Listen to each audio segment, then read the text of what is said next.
Hello everybody. So in the last class we have talked about environment and ecology syllabus in respect of competitive examinations. So in this class onwards we will be discussing about the various units of the chapter.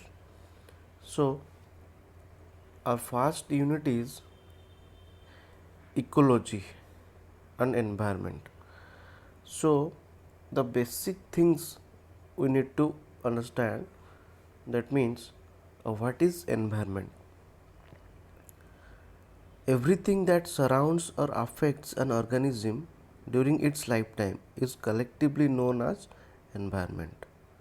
So an organism surrounds a system which is called environment, and environment is composed of several components, both living and non-living, and the living components are called biotic components and the non-living entities are called non-biotic components or abiotic components.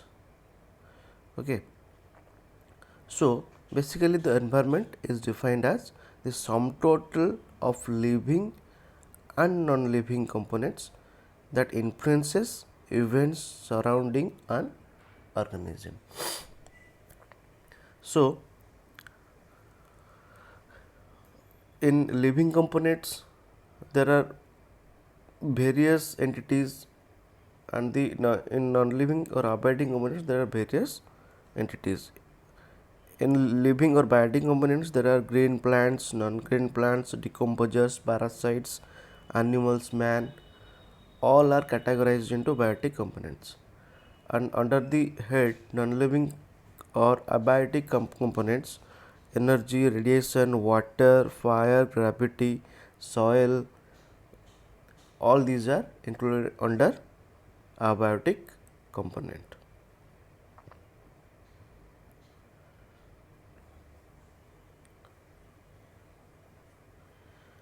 So next comes to ecology.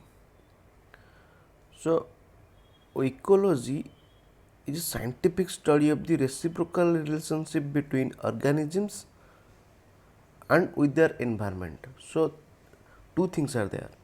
It is the study of relationship between the organisms within themselves and the organisms with environment. So it's a branch of biology.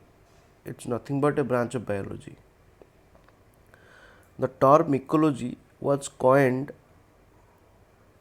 in 1868. It's a Greek word and consists of two words, that means oikos and logos.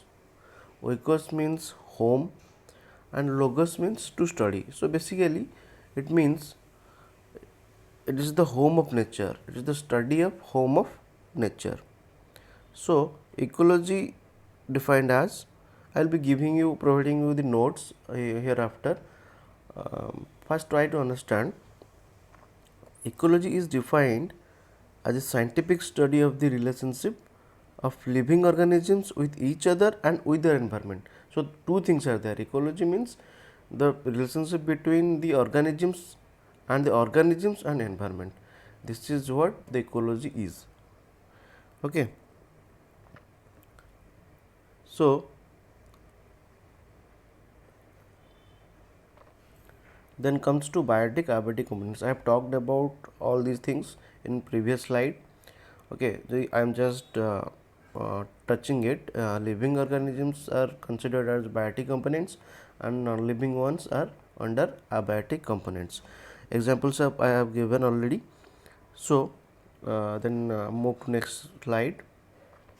There are levels in ecology. There are 6 levels in ecology.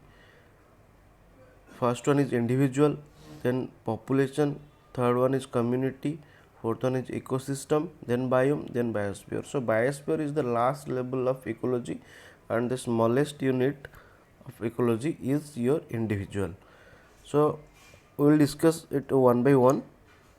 First comes individual. So organism is an individual here.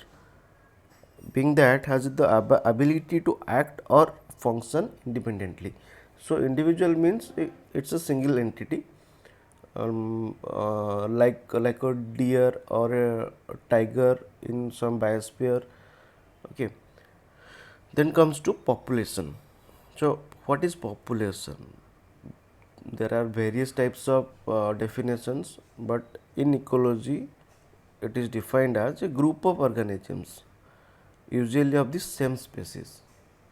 Okay, it's a group of organisms of same species occupying a definite area during a specific time. Okay, in a specific time and in a particular area, sum total count of same species is called population. Okay, then you can come to population density also.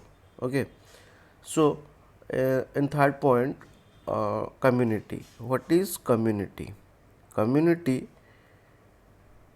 in most instances are named after the dominant plant form.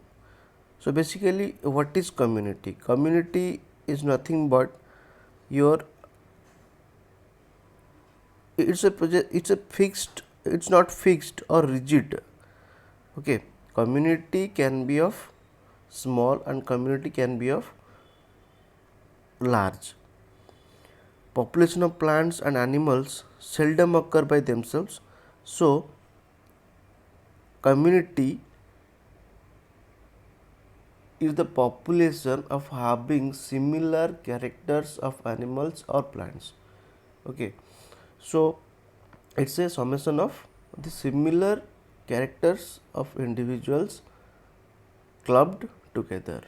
Okay. Population is a subset, you can say population is a subset of community. So next moves to ecosystem. It's a huge concept, but I'll be defining it simply. Ecosystem is defined as a structural and functional unit of biosphere. So as it is of